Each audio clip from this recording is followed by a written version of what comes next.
Chapter 1. The late afternoon rain had turned the streets of Asheville into rivers of mud. Sadie Morrison clutched her canvas bag like a lifeline, the loaf of bread inside her only possession of value. Her last $7. Her duct tape sneakers drowned with every step as she hurried toward the bus stop. Then she heard it. That distinctive purr of a luxury engine. A sound that had haunted her for 6 months. The sleek, black Mercedes. Sadie's heart shattered against her ribs. Natasha Hale, the Alpha King's daughter. The she-wolf who had stolen her boyfriend and turned destroying Sadie Morrison into an art form. Through the tinted windows, Sadie saw the smile. Cruel, anticipatory. The Mercedes accelerated straight for the massive puddle beside her. Sadie tried to move. Her feet refused.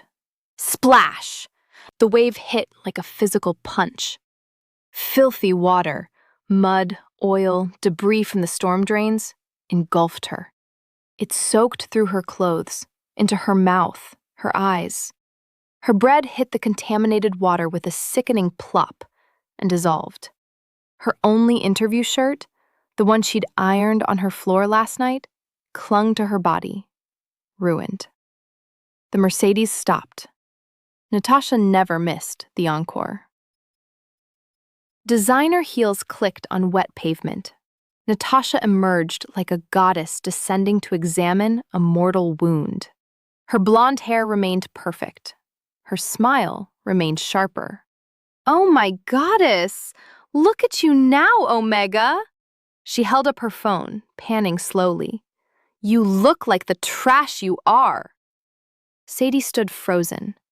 Water dripped from her chin, her fingertips, her broken sneakers. The wolf inside her lunged against her ribs, claws out, begging for release. Shift. Attack. Make her bleed. But Sadie had learned, 6 months ago, what happened to orphans who touched the Alpha King's daughter. So she did the only thing she could. She said nothing. She became stone. This is what happens when poor little Omegas forget their place and take what is mine. Natasha circled, heels clicking a death march. Did you really think Lucas would stay with you?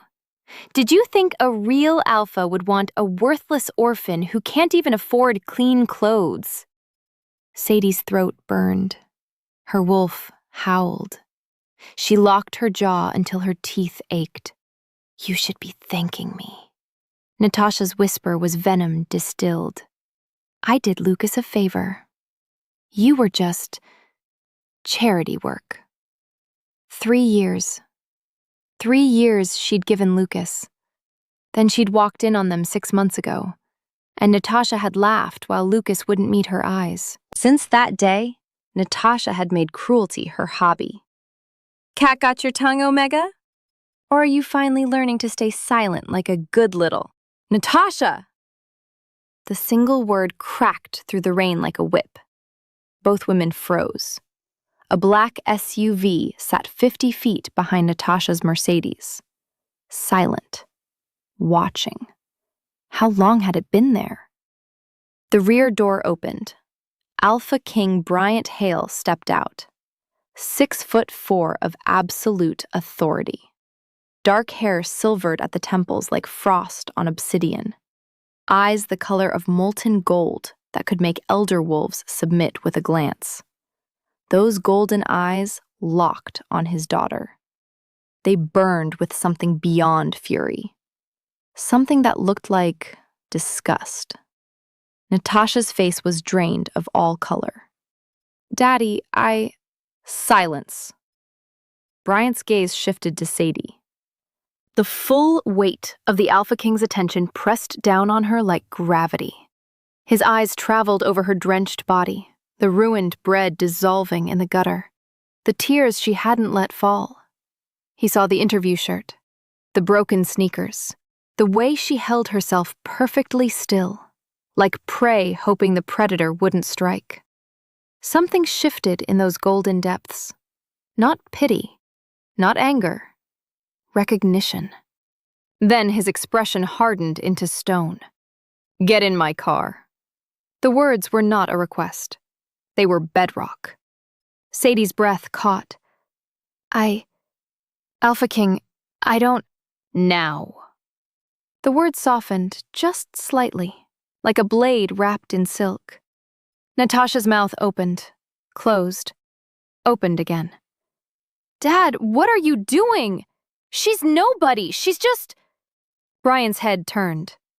Slowly, deliberately. The look he gave his daughter made her step back as if burned. "We will discuss your behavior later. Go home. I will deal with you when I arrive." But that was not a request. His voice dropped, resonating with the power of an alpha command. That was an order. Natasha's wolf had no choice but to submit. Her eyes blazed with hatred so pure it was almost beautiful. She shot Sadie a look that promised future violence, then stormed to her Mercedes. The engine screamed. The car disappeared into the rain. Then Sadie stood alone with the Alpha King, her heart hammered against her ribs.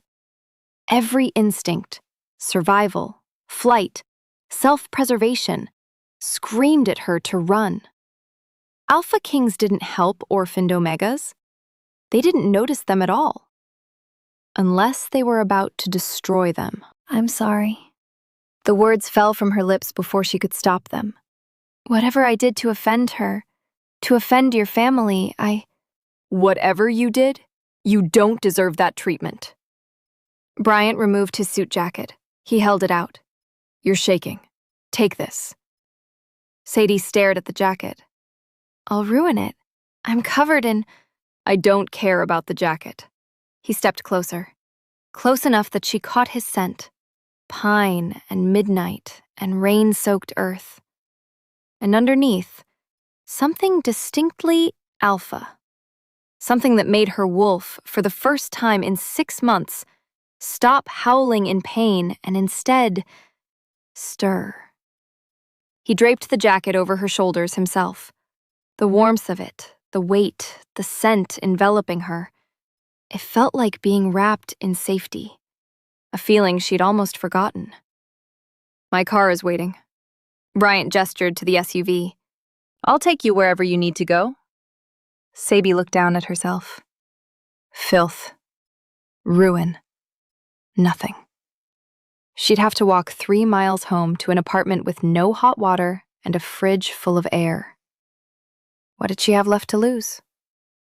Okay. Relief flickered across Brian's face, so quick she almost missed it. He guided her to the SUV with a hand barely touching her back, as if she were something fragile. As Sadie slid into the warm leather interior, she glanced back through the window. Bryant stood outside for a moment longer, rain soaking his shirt, those golden eyes fixed on her through the glass. Then he rounded the vehicle and slid into the seat beside her. His jacket hung from her shoulders. His scent filled the car. And when she risked a glance at him, he was already watching her. Not like a king looking at a subject, like a man who had just found something he'd lost long ago. Chapter 2. The SUV's leather seats were warmer than any bed she'd slept in this year. Sadie pressed against the door, Brian's jacket wrapped around her, acutely aware of the muddy water pooling beneath her. Bryant sat beside her, maintaining careful distance, but she could feel him. Heat radiating. His scent was intoxicating, and her wolf couldn't help but purring. "Stop it," she told her wolf. "He's Natasha's father." Her wolf didn't care. Her wolf wanted to crawl into his lap and never leave. "Where are we going?" "My private residence, separate from the pack house." His voice was neutral, controlled. "Where Natasha lives." Where Sadie would never belong. "Why are you helping me?" Brian's jaw tightened. He looked away for half a second, actually looked away, before those golden eyes found hers again. "I don't know," he admitted roughly. "I just know I couldn't leave you standing there. Every instinct is screaming at me to keep you close, to make sure you're safe." The honesty in his voice stole her breath. "That's," Sadie swallowed. "That's not normal, is it?" "No." His eyes locked on hers. "It's not." The air between them crackled with something neither wanted to name. Sadie looked away first, heart hammering. This was insane. He was the Alpha King. This couldn't be what she thought it was. But her wolf was absolutely certain. The house materialized from the forest, all glass and stone nestled among ancient pines. Elegant, understated, strong, like him. "Second door upstairs. Hot shower. Clean towels." He hesitated at the door. "Take your time." Sadie clutched his jacket. "This is too much." Something fierce flashed in his eyes. "It's not enough." Before she could process that, he turned away. "I'll make dinner. Come down when you're ready." The bathroom was obscene. She hadn't felt hot water in 3 months. Sadie scrubbed until her skin turned pink, washing away mud and sewage and 6 months of humiliation. When she emerged, clothes waited on the counter. Soft leggings, thick socks, and an oversized charcoal sweater that smelled like him. Sadie buried her face in it and inhaled. Her wolf rumbled with contentment. "This is dangerous," she reminded herself. "This is how you get hurt." She pulled it on, anyway. She found Bryant in the kitchen, sliding a bowl across the island toward her. "Chicken soup," he said, glancing up. Then he went completely still. Sadie froze, suddenly hyper-aware of how his sweater hung on her frame, how his scent was all over her now. "I'm sorry, I can take it off." "Don't." The word came out almost harsh. He cleared his throat.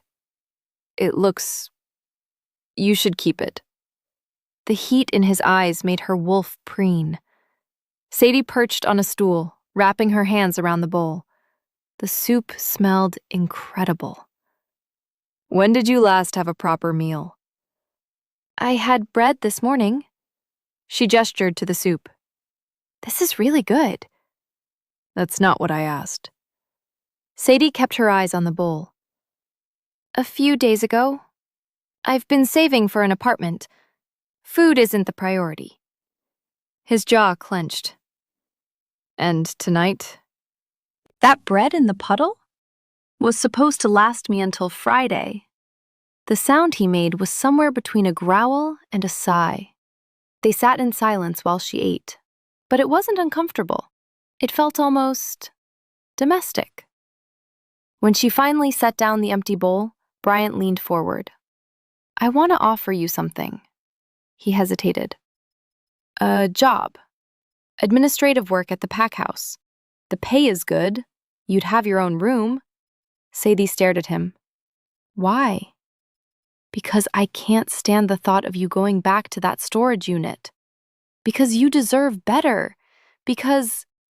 He stopped, jaw working. "Because something happened when I saw you today. Something I can't explain and don't want to fight." "What are you saying?" His eyes met hers, and the intensity there stole her breath. "I'm saying, I think the moon goddess put you in my path. I'm saying I want time to figure out what this is between us." His voice dropped. "I'm saying I haven't stopped thinking about you for a single second since I saw you standing in that water." Sadie's heart hammered. "This is crazy." "I know. You're the Alpha King. I'm nobody." "You're not nobody." His hand covered hers on the counter. "Don't ever say that again." The touch sent electricity racing up her arm. "What if I take the job and this, whatever this is, what if it doesn't work out?" Then you keep the job anyway. No strings attached. You have my word as an alpha. His thumb traced circles on her palm. But I don't think it won't work out. My wolf recognized you the moment I saw you, Sadie. And he's never wrong about what matters. She should say no, should protect herself, should remember Lucas. But when she looked into Bryant's eyes, she didn't see someone who would use her and throw her away. She saw someone who looked at her like she mattered. Okay, she breathed. I'll take the job. The smile that transformed his face was devastating. Monday morning, 8 a.m., he squeezed her hand. Thank you for trusting me. 20 minutes later, the SUV idled in her parking lot. Bryant looked at the storage unit, then at her, then back at the unit. Sadie. Her name was rough in his throat. This is where you live? It's temporary. I'm saving for something better. He was quiet for a long moment. Monday. First thing we do is find you proper quarters at the pack house. The job comes with accommodation. I'm not negotiating on this. His eyes met hers. Please, let me do this much. She should argue, should maintain some independence. But she was so tired, and he was looking at her like she was something precious. Okay. Relief flooded his expression. He reached out and tucked a strand of hair behind her ear, his touch impossibly gentle. Sleep well. I'll see you on Monday. Good night, Alpha Bryant. Bryant, he corrected her.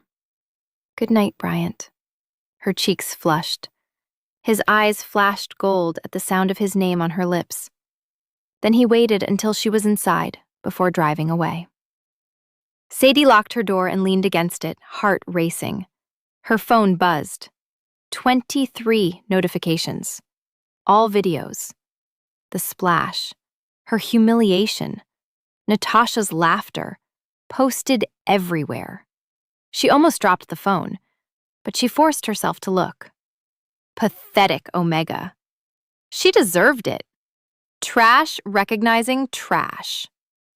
6 months ago, this would have destroyed her. But tonight, wrapped in the Alpha King sweater, smelling his scent, feeling something shift in her chest that felt like hope, Sadie smiled. She pulled up Natasha's number, the one that had sent countless videos with "Know your place, Omega," and typed 3 words. See you Monday.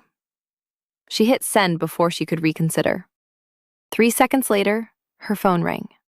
Natasha's name flashed on the screen. Sadie watched it buzz across the nightstand. Then she turned it off, pulled the sweater tighter, and smiled in the dark. Her cheeks flushed when she remembered that Natasha's father had looked at her like she was the answer to a question he'd been asking his whole life. Chapter 3.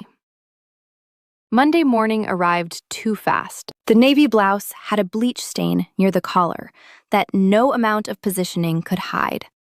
So she wrapped a threadbare scarf around her neck and hoped for the best. In Bryant's sweater, she'd felt untouchable. In her own clothes, she felt like a fraud.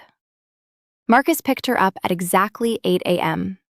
The drive to the pack house took 15 minutes of winding mountain roads and mounting dread. The Hale estate materialized through the trees.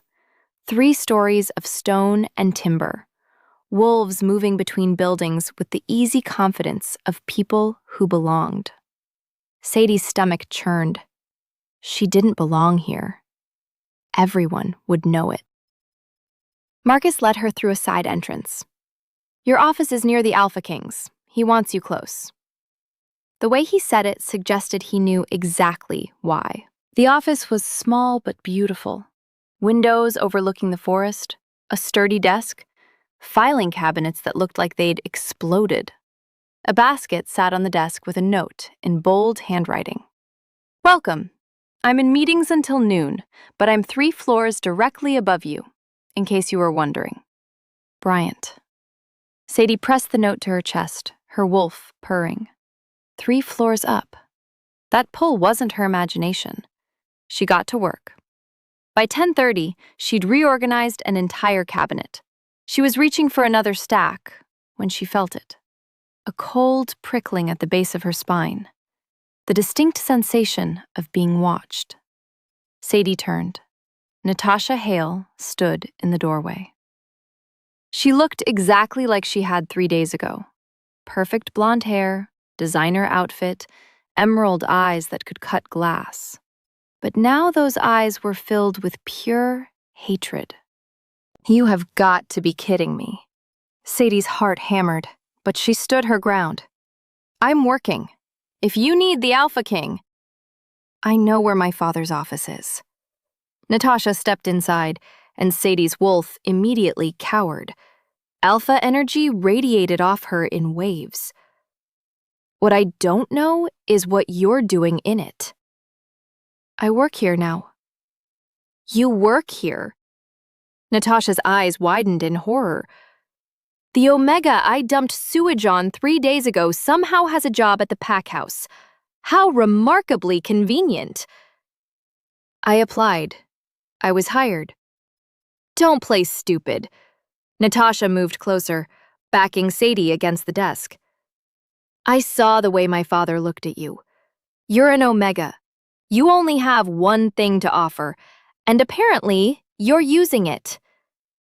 The accusation hit like a slap. I haven't done anything wrong. You exist. That's wrong enough. Natasha leaned in, voice dropping to a whisper. My father is going through a phase. In a week, he'll get bored and you'll be right back in that storage unit you belong. But if you think, for 1 second, you're going to manipulate him? Sadie's wolf whimpered. She could feel the mate bond 3 floors up, could sense Bryant in his meeting. The bond suddenly flared, hot, protective, aware. Footsteps in the hallway, fast, purposeful. Natasha. Both women froze. Bryant stood in the doorway, still in his suit, tie loose, jaw locked. Those golden eyes swept over the scene. Natasha crowding Sadie against the desk. Sadie's pale face. Out. His voice was quiet. Deadly quiet. Now. Dad, I was just out. The Alpha command made both women's wolves immediately submit. Natasha's face flushed with rage and humiliation, but she couldn't disobey. She shot Sadie one last look of pure venom before storming from the office. The silence that followed was deafening. Sadie realized she was gripping the desk so hard her knuckles had gone white. Are you all right? I'm fine. Sadie. He stepped closer, and her wolf immediately perked up despite everything. Look at me. She did. The concern in his eyes nearly broke her. I can handle her. I know you can. I've seen you handle worse. His hand lifted, hesitated, then gently tucked a strand of hair behind her ear. The touch sent electricity through her entire body. But you shouldn't have to. Not here. She thinks I'm sleeping with you to get this job. Half the pack probably thinks that. Then half the pack is wrong. But the more you defend me, the more it looks like... Like what? Like I care about you? Bryant's thumb traced her cheekbone, and Sadie forgot how to breathe. Let them think it. I don't care. You should. You're the Alpha King. And you're my mate. The word hung in the air between them. Sadie's eyes widened. You can't just say that. Why not? It's true.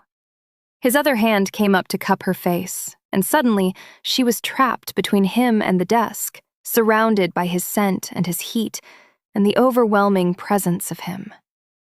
You feel it. I feel it. Denying it doesn't make it less real. This is insane. We barely know each other. I know you reorganized 6 months of chaos in 3 hours. I know you haven't eaten today because you were too nervous. I know you're terrified right now, but you're still standing here instead of running. His forehead touched hers. I know that every instinct I have is screaming to protect you, to claim you, to make sure nothing ever hurts you again. Your daughter hates me. My daughter doesn't get a vote. The pack will accept what I tell them to accept. His voice turned fierce. I'm done pretending this isn't happening. Done pretending I don't feel this. Are you? Sadie's heart was a drum in her chest. This was crazy, reckless. Everything she'd learned told her to run. But her wolf was singing, and the look in Bryant's eyes wasn't playing games. I'm terrified. Good, so am I. His smile was crooked. But I'm more terrified of letting you go. They stared at each other, both breathing hard, the aftermath of Natasha's threats still crackling between them. Sadie's wolf stopped whimpering, started demanding. Mate. Ours. Claim him. Now. Sadie. His voice was strained, his eyes molten gold. If you don't want this, if you're not ready, tell me now, because once I start, I don't know if I can stop. She thought about Friday night, about his restraint in the kitchen, about how he'd stepped back when every instinct must have been screaming at him, about how he'd given her a choice. I've been ready since Friday night. That broke him. The space between them collapsed. Sadie didn't know who moved first, but suddenly his mouth was on hers and the world caught fire. This wasn't gentle.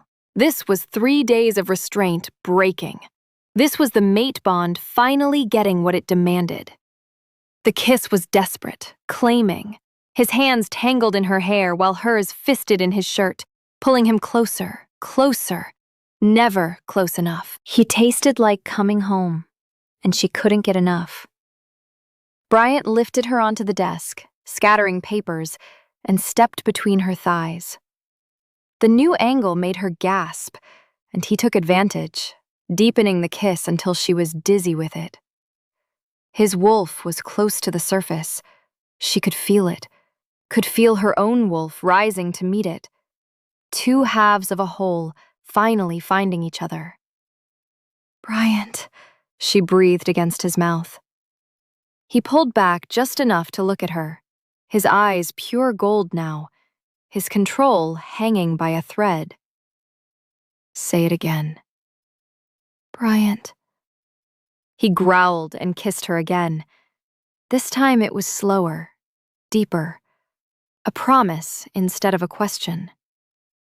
When they finally broke apart, both breathing hard, Sadie realized her carefully pinned hair had come loose and his tie was on the floor. That was, she started, worth waiting for. His thumb traced her swollen lower lip. I wanted our first kiss to be your choice. It was. She smiled, still breathless. Both. Good. He pressed his forehead to hers. Because I plan on doing it again. And again. We should probably... Don't, he interrupted. Don't tell me we moved too fast. I was going to say we should probably lock the door next time. His laugh was surprised and genuine and beautiful. Next time? You're my mate, remember? Or did you think one kiss would be enough? Never enough. His thumb traced her lower lip again, his touch reverent. I could kiss you for the rest of my life, and it wouldn't be enough. Then you'd better get started.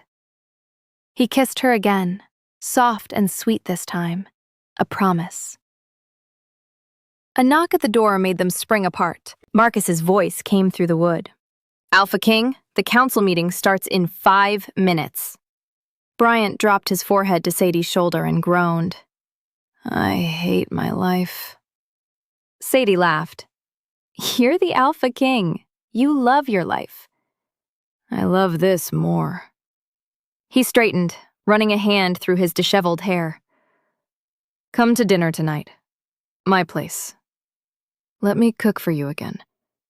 Is that a good idea, turning the whole Alpha King into a chef? Probably not. His smile was wicked. Come anyway. Okay. Okay. He looked ridiculously pleased. Bryant kissed her one more time, quick and possessive, then retrieved his tie from the floor. 7 o'clock. Marcus will pick you up.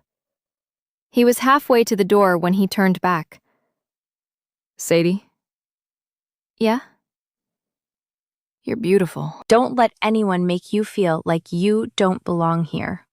His eyes locked on hers. You belong with me. Everything else will follow. Then he was gone. Sadie sat on the desk, papers scattered around her, lips still tingling, and tried to process what had just happened. She'd kissed the Alpha King, their first real kiss, and it had been everything. Her phone buzzed. A text from an unknown number. I saw what happened in your office. Enjoy it while it lasts. My father always gets bored of his toys. Natasha. Below it, another message with an attached video. Sadie's hands shook as she opened it. The video was from a security camera, grainy but clear enough. Her and Bryant in the office. The kiss, the desk, everything. And the timestamp showed it had already been sent to a group chat labeled Packhouse Staff. Sadie's hands went numb. She stared at the frozen image on her screen. Herself in Bryant's arms. His mouth on hers. The desk beneath them. Group chat. Packhouse Staff. 47 members. 47 people already had this. 47 people were watching her most private moment right now. Her phone buzzed again. And again. Notifications flooding in. She didn't look. She couldn't. Because Natasha had just done exactly what she'd done 3 days ago with the puddle video. She'd turned Sadie into entertainment again. But this time, the video didn't show an omega in mud. This time, it showed the Alpha King claiming his mate. Sadie's hands steadied. Her wolf stopped trembling. Let them watch. Let them talk. Let Natasha dig her own grave. Because if Natasha thought this video would destroy her, if she thought public humiliation would work twice, she was about to learn a very painful lesson. Omegas didn't survive by being weak. They survived by being patient. And Sadie Morrison had been patient long enough. She pulled up Bryant's number and typed, "Dinner at 7. We need to talk about security cameras. And your daughter." His response came instantly. "I'll handle Natasha. What happened?" Sadie looked at the video frozen on her phone, at the thousands of views already, at the comments flooding in. Then she typed, "She just declared war. I'm accepting." She hit send, then she got back to work, because tonight, she had a dinner date with the Alpha King. Chapter 4. Sadie spent the rest of the afternoon pretending to work while her phone buzzed like a trapped wasp. 47 pack members. 1 video. 0 chance of escape. She stopped reading after the first 10 comments. Alpha King and the secretary? Interesting choice. She's not even pretty. Natasha's going to end her. By 5 o'clock, her hands were shaking so badly she couldn't sort papers anymore. When Marcus appeared in her doorway, she nearly cried with relief. "Early pickup," he said simply. "Boss's orders." The drive to Bryant's residence took 20 minutes of winding roads and heavy silence. Sadie watched dark pines blur past, her reflection ghosting in the window. "Everyone's talking," she said finally. "Yes." "About me, about him, about the video." Marcus's eyes met hers in the rear view. About all of it? What are they saying? His jaw tightened. Things that don't matter. Things that won't matter once the Alpha King speaks. You sound sure. I've served him for 15 years. Marcus pulled into the long driveway. I've never seen him look at anyone the way he looks at you. The house materialized through the trees. Sadie's wolf stirred, recognizing something her human mind couldn't name. Mate. Close. Safe. She hoped. Brian opened the door before she could knock. He wore dark jeans and a gray Henley, sleeves pushed up, feet bare. His hair was slightly damp, like he'd been running his hands through it. Those golden eyes swept over her. The same wrinkled blouse from this morning, the same anxiety tightening her shoulders. You're still beautiful, he said. Sadie's throat tightened. I'm a mess. You're here. He stepped aside. That's all that matters. The house smelled like garlic and red wine and something slow cooking. In the kitchen, multiple pots simmered on the stove. A cutting board held fresh herbs. 2 wine glasses waited on the island. You cooked, Sadie said stupidly. I started this morning. He handed her a glass of deep red wine. Before I knew today would explode. Brian, the video... I know. He leaned against the counter, watching her. The whole pack knows. My phone's been ringing for hours. Natasha left 17 voicemails. The council called an emergency meeting for tomorrow. Sadie's stomach dropped. I'm sorry. I should have checked for cameras. You should have nothing. He set down his glass. I don't regret it, Sadie. Not 1 second. You will when the council forces you to choose between me and your pack. His eyes flashed gold. There's no choice to make. There's always a choice. Yes. He moved closer, close enough that his scent wrapped around her. Pine and midnight and something darker. And I've already made mine. Tomorrow, I tell the council the truth. You're my mate. I'm claiming you. They can accept it or challenge me. Sadie's heart hammered. You can't just... I can. I am. His hand cupped her face, thumb tracing her cheekbone. I spent years doing what everyone expected. Married for alliance instead of love. Raised a daughter who became a stranger. Built a life that looked perfect from outside and felt empty inside. His forehead touched hers. Then you appeared in that rain, soaked in sewage, trying so hard not to cry, and something woke up. Something I'd buried for decades. His voice dropped. I'm not burying it again. Not for the council, not for Natasha, not for anyone. What if they fight you? Let them. He kissed her forehead, soft and reverent. I've led this pack through 2 wars. They respect strength. And claiming my mate, protecting what's mine, that's the strongest thing I can do. Sadie's wolf purred. Her human heart raced. And Natasha? Pain flickered across his face. I've been failing her for years. Trying to be her friend instead of her father. Letting her grief curdle into cruelty. He paused. Maybe this finally forces me to parent her properly. Or maybe she leaves.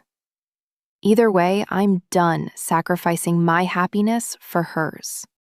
What if I'm not worth it? His eyes locked on hers. That's impossible. You don't know me. Not really. I know you reorganized 6 months of chaos in 3 hours. I know you haven't eaten properly today. I know you're terrified right now, but you're still standing here. His thumb traced her lower lip.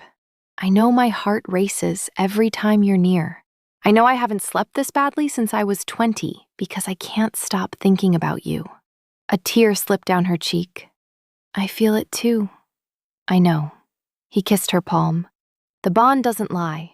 Your wolf recognizes mine. Everything else is noise. The timer on the oven beeped. Bryant smiled, warm and real and devastating. Dinner's ready. Sit. Let me feed you. The osso buco was incredible. Tender meat falling off the bone, saffron risotto, rich sauce that tasted like comfort. They ate at the kitchen island, knees brushing, conversation flowing like they'd done this 1,000 times. Sadie told him about her parents, the rogue attack when she was 16, 2 years on the streets, the diner job that saved her, years in a storage unit because it was all she could afford. Bryant listened like every word mattered, asked questions, made her laugh with stories about his reckless youth. I was insufferable at your age, he admitted. Arrogant, reckless, convinced I knew everything. My father threatened to disown me weekly. What changed? I met Natasha's mother, Elena. His expression sobered. She wasn't my mate, but she was from a powerful family, and my father needed the alliance. So I married her. Did you love her? I respected her, cared for her. We built a partnership. He paused. But something was always missing. I thought mate bonds were fairy tales. What happened to her? Cancer, 5 years ago. He stared at his wine. Natasha was 17. She watched her mother waste away, and I didn't know how to help her grieve. So she turned bitter, found comfort in cruelty. And I let it happen because I was drowning too. Sadie touched his hand. I'm sorry. Elena told me something before she died. Said I deserved real love, a true mate, that my life wasn't over. He squeezed Sadie's fingers. I didn't believe her until I saw you standing in that sewage, trying not to cry. I thought you were going to arrest me. Bryant laughed, surprised. I wanted to arrest Natasha. Do you know how hard it was not to shift and attack her for what she did? Pretty hard? Impossibly hard. He stood, pulling Sadie up with him. I wanted to claim you right there. Mark you, so every wolf would know you were mine. But I'm trying to be civilized. How's that working? Terribly. He backed her against the counter, smile turning wicked. I have 0 civilized thoughts about you. Sadie's pulse raced. What kind of thoughts? Thoughts about tasting every inch of your skin. Thoughts about making you scream my name. Thoughts about marking you so thoroughly that every wolf in North America smells my claim. His voice dropped to a growl. Thoughts that would make you blush. I'm already blushing. Good. He kissed her neck, just below her ear, and Sadie's knees buckled. I like you blushing.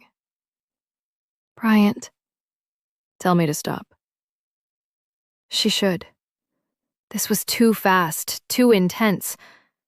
But her wolf was clawing to get closer. Every instinct screamed that this was right. Don't stop. His control shattered. The kiss was desperate, hungry, and claiming. His hands tangled in her hair while hers fisted in his shirt, pulling him closer. He lifted her onto the counter and stepped between her thighs, the new angle making her gasp. I've wanted this since the moment I saw you, Bryant growled against her mouth. Wanted you, needed you. Then take me. He pulled back, eyes pure gold, his wolf right at the surface. Sadie, if we do this, if I claim you tonight, there's no going back. The bond becomes permanent. You're mine. I'm yours. Nothing changes that. I know. The pack will lose their minds. Natasha will declare war. Your life becomes chaos. I don't want simple. Sadie cupped his face. I want you. Something fierce and possessive blazed in his eyes. Say it again. I want you, Bryant. I choose you. I choose this. He kissed her again, deeper, slower, more certain. The mate bond flared between them like lightning, stronger than before, more permanent. When they finally broke apart, both breathing hard, Bryant rested his forehead against hers. I need to do this right, he said roughly. Not on a kitchen counter. You deserve better. I don't need better. I need you. You're making this very difficult. Good. He laughed, genuine and surprised, then kissed her again, softer now, a promise. Stay tonight. Guest room. Let me make you breakfast. Let me wake up knowing you're safe under my roof. Okay. Okay? He looked ridiculously pleased. On one condition. Anything. Tomorrow, when you face the council, I'm coming with you. His expression turned serious. Sadie, they'll attack you, question your character, accuse you of manipulation. Let them, she echoed his words. I'm not hiding. If you're claiming me publicly, I'm standing beside you. We face this together. Pride and love blazed in his eyes. Together. Sadie woke to sunlight and coffee and the sound of birds. Bryant's guest room was obscene. Floor-to-ceiling windows overlooking forest, sheets softer than anything she'd ever touched. Absolute silence. No sirens, no fights, no anxiety. For the first time in years, she'd slept deeply. She found a robe hanging on the door, clearly left for her, and followed the coffee smell downstairs. Brian stood in the kitchen making pancakes. His hair was messy from sleep. He wore joggers and nothing else. The sight of his bare shoulders, his back muscles shifting as he moved, made her mouth go dry. Morning, he said, turning with a smile. Sleep well? Better than I have in years. Good. He slid a plate toward her. Eat. Council meets at 10. You'll need strength. Sadie's stomach fluttered. Are you sure about this? Completely. He came around the island, tilting her chin up. We do this together. You and me against whatever comes. You and me, she repeated. He kissed her, soft and sure and perfect. Neither noticed the car pulling up outside, or Natasha climbing out, face white with rage, or the 3 enforcers flanking her, armed and ready. Sadie's blood turned cold. Through the kitchen window, she watched her approach.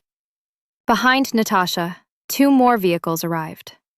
Council members. A crowd forming. Bryant's hand found hers, squeezed once. Stay behind me. No. Sadie's voice was steady. Together, remember? His eyes met hers. Fierce pride flickered there. Together. The doorbell rang. Sadie's wolf didn't cower. It rose, stood ready. Natasha had come. And she'd brought an army. Bryant moved first, crossing the kitchen with predator grace. Sadie followed, heart pounding but feet steady. He opened the door. Natasha stood on the threshold, flanked by enforcers. Behind her, council members emerged from vehicles. Pack members gathered. Cameras ready. Dad. Natasha's voice shook with barely contained rage. Step aside. We're here for her. Bryant didn't move.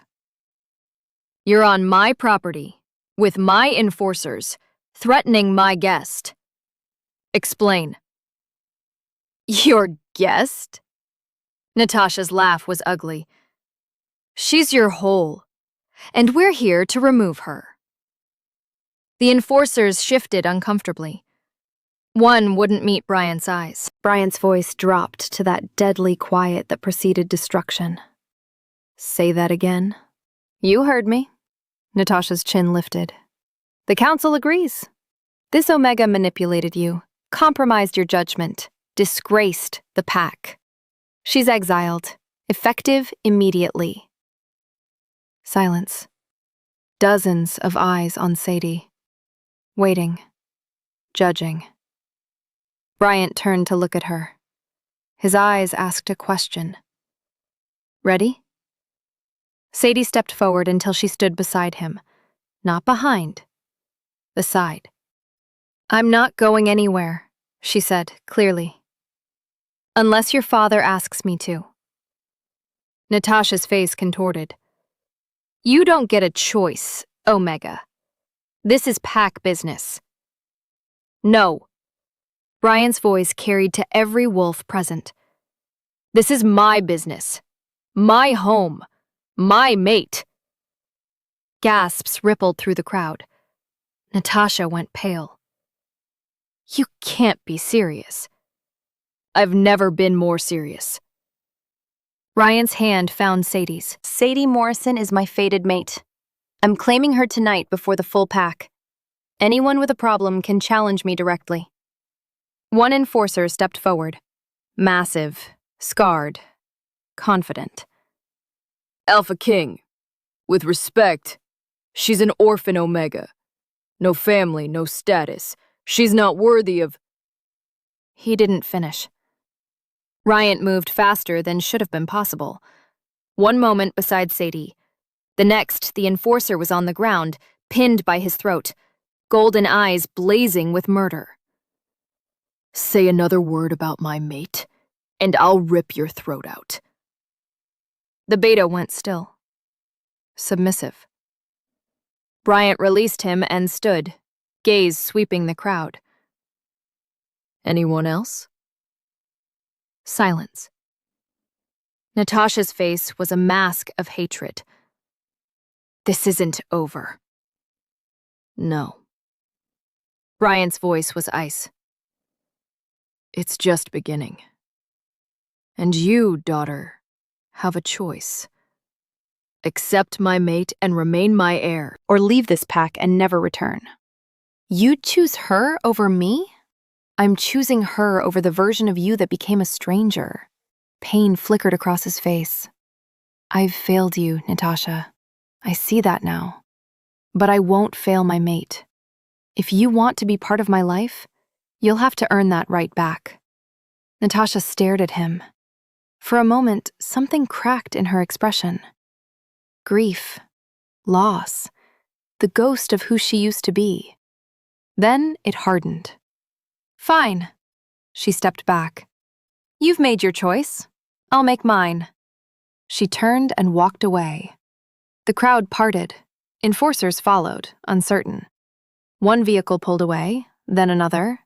Soon, only Bryant and Sadie remained in the driveway, surrounded by morning light and the wreckage of family. Sadie's hand found his. Together, she whispered. He pulled her into his arms and held on like she was the only thing keeping him standing. I didn't expect it to hurt this much. I know. She used to run to me with scraped knees. I'd kiss them and tell her everything would be okay. His voice cracked. I don't know when she became this person. You didn't create her grief. You just couldn't stop it. He looked at her like she was the answer to every question. How did I survive 42 years without you? I don't know, but you'll never have to again. He kissed her, deep and claiming and full of promise. When they broke apart, Sadie smiled. Now, about that council meeting. Let's go show them what a real alpha queen looks like. Sadie's phone buzzed as they walked inside. Unknown number, but she recognized the venom. This isn't over. You've won a battle. I know things about my father. Things that will destroy you both when I'm ready. Enjoy your victory while it lasts. Sadie stared at the message. Then she typed 3 words. I'll be waiting. She hit send. Whatever Natasha had planned, whatever secrets she thought she held, Sadie would face them. Because she wasn't the Omega in the mud anymore. She was the Alpha King's chosen mate, and she would burn this world down before she let anyone take him from her.